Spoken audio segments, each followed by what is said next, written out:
Alors, le diagramme SADT, alors c'est une analyse, le D c'est pour descendante, hein.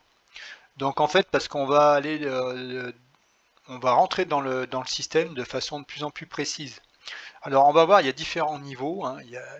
En général, on vous demande souvent le niveau A-0. Donc le niveau A-0, c'est le niveau le plus généraliste, hein. Et puis après, on a le niveau A0, A1, A2, et là on va rentrer de plus en plus dans le détail des, dans le détail des fonctions, quoi, et comment on a réalisé ces fonctions. Alors, on va retrouver un schéma comme ceci. Donc là, vous avez la matière d'œuvre entrante, c'est ce qui rentre dans le système. Là, vous avez la fonction, donc là, on va mettre un verbe à l'infinitif. Alors, par exemple, on va prendre par exemple un taille-crayon électrique. Alors là, on mettrait fonction tailler les crayons. Ici, en entrée, on mettrait crayon non taillé. En sortie MOS, matière d'œuvre sortante, on aurait crayon taillé. Et ici en bas, ben, l'élément réalisant la fonction, c'est le taille-crayon. Au-dessus, on trouve E pour les données opérateurs, c'est-à-dire la mise en route. R, les réglages. Alors, si on a un taille-crayon électrique, peut-être qu'on peut régler la pointe de la mine. La configuration pour C, c'est-à-dire ben, qu'est-ce qu'on peut rentrer comme crayon, etc. W, ben, ça va être l'énergie, ben, par exemple c'est de l'énergie électrique.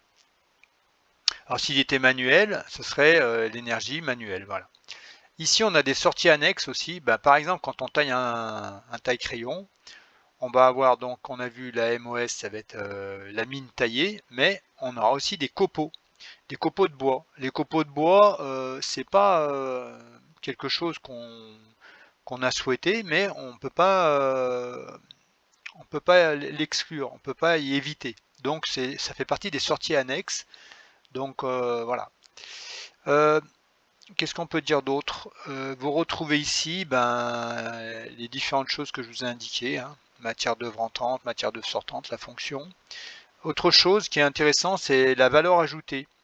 La valeur ajoutée, on l'a déjà vu avant, c'est la différence entre la MOE et la MOS, c'est-à-dire qu'est-ce qu'apporte le système. Euh, je vous rappelle qu'il y a quelque chose que vous connaissez, c'est la TVA. Donc la TVA, c'est la taxe sur la valeur ajoutée. Donc la valeur ajoutée, c'est vraiment qu'est-ce qu'un système va apporter en plus à quelque chose, quoi. Voilà.